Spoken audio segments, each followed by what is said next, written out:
Good to be with you today. And we're glad that you keep watching these, and as long as you keep watching, we'll keep on making them. So it's good to have you with us today. Just a couple announcements before we begin.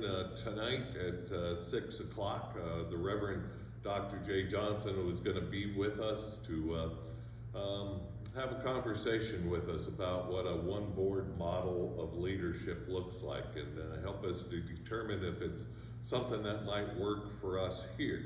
So we encourage you to attend and to bring your voice with you as you come. We hope to see you tonight. Again, 6 o'clock in Friendship Hall downstairs. Also, you'll see the baptismal font next to me.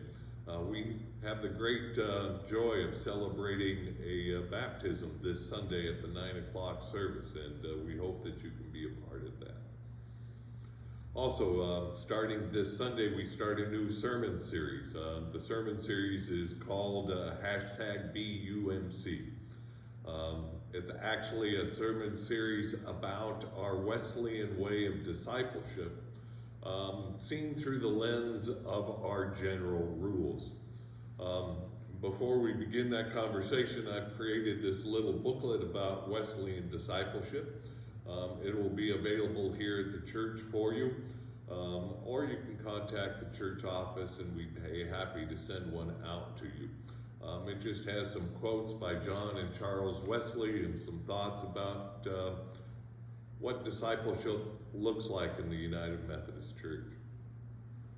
So our first Sunday, and the first general rule is do no harm.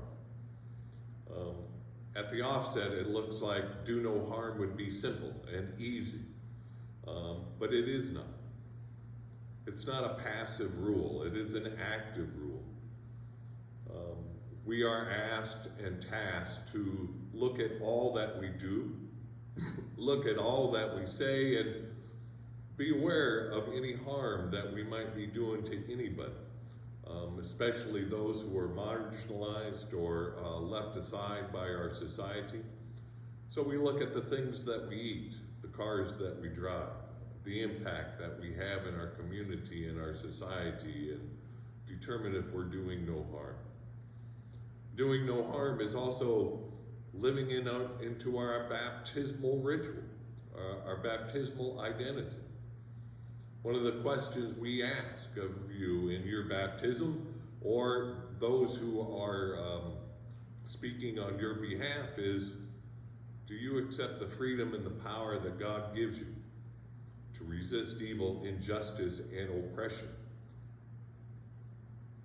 Do you, in your baptismal rite or in your baptismal identity, you take on the vow to resist any harm to anybody?